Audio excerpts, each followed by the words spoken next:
Hey everybody, it's Edwardo here with your Saturday estimates update. And once again, Jaybird's lead somewhat solidified, not calcified, not petrified, but solidified. There's still room for movement. What are we looking at? What do we need? Take down this foreign invader from Ontario? Well, we definitely need more RT audience scores. Right now, only 2 Rotten Tomatoes audience scores have come through. It's not really helping us. We only have one defaulter this week. Ironically, the one show that nobody is messing with, Batal. Let's take a look at the perfect call sheet. 1143.60 is a perfect call sheet with 5, count them, 5 different titles. Diana Kennedy, Nothing Fancy, Lucky Grandma, Penance, The Trip to Greece, and Villain. And it's Trip to Greece, which is where I need some help. And not only me, but the God of Cheese, the GOC, longtime Cinema Draft site player, back for his second week of competition. And right now, currently in second place in the money for, or in third place overall, and second place for being in the money. Just under 2 points behind myself, Swag Official. And yes, we both need Trip to Greece to succeed. And I believe I need more Lucky Grandma.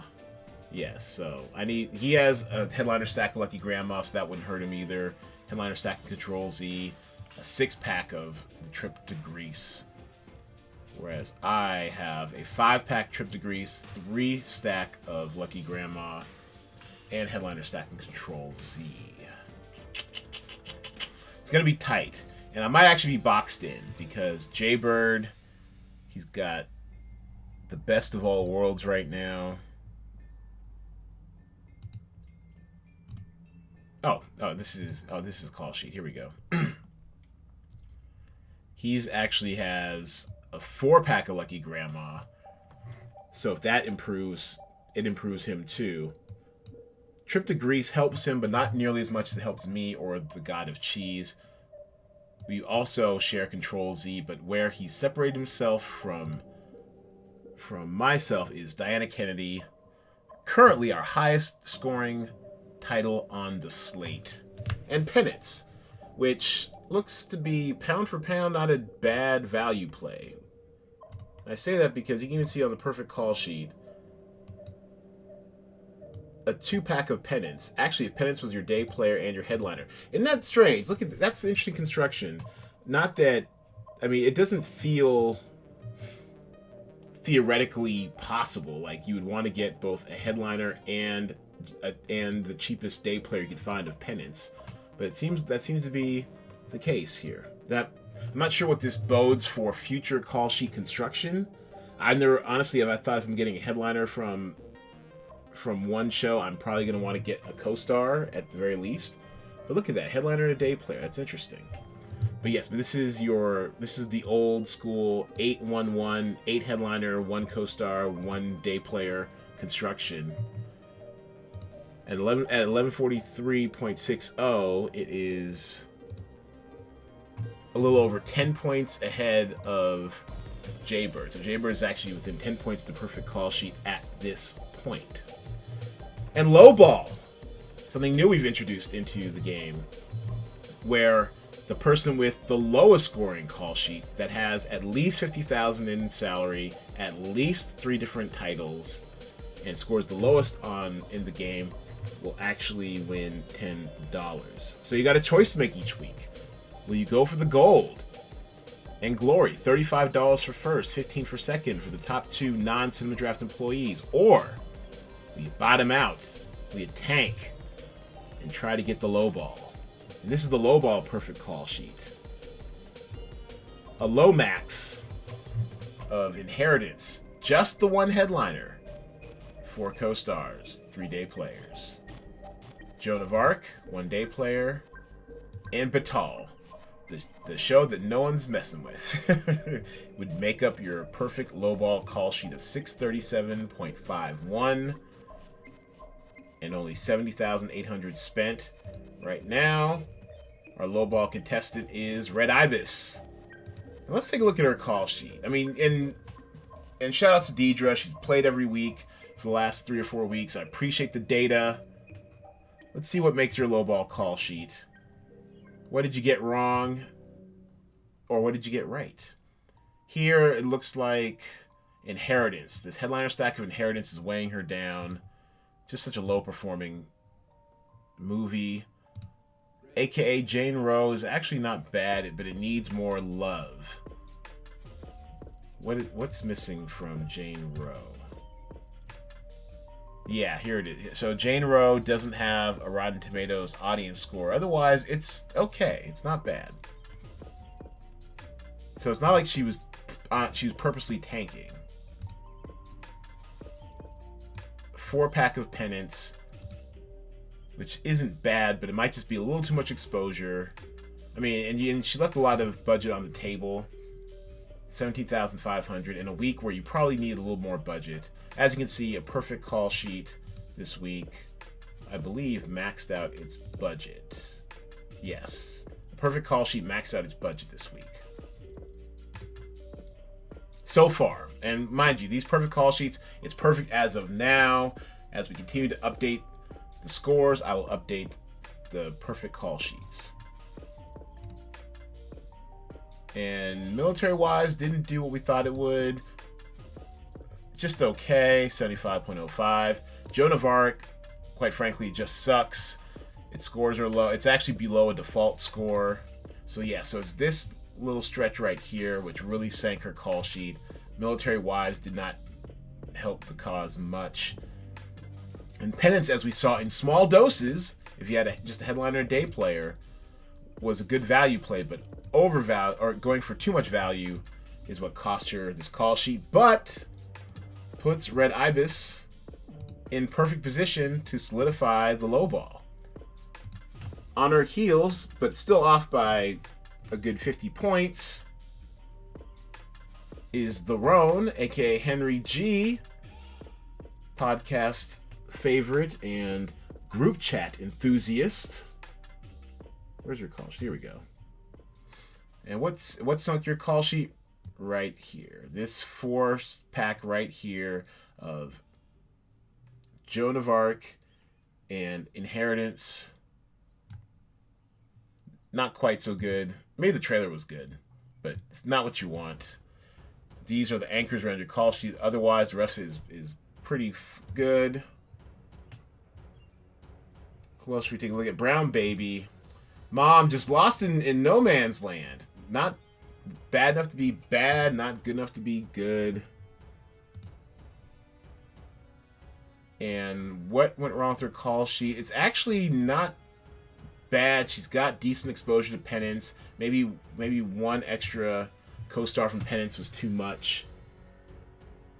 Although I see what you're doing. You're trying to go for value, and it's not bad value. You just can't have too much of it. Inheritance. This is the anchor around your call sheet, and also the salary you blew on the Lovebirds. Look, when I was setting these salaries, it was obviously the highest profile streaming program of the week. I was looking forward to it. The trailers seemed fun, and the Lovebirds it's just okay. Look at this, 2,200 people have weighed in, including myself, and it's fine. It's just not great. It actually probably would have flopped at the box office, now that I think of it.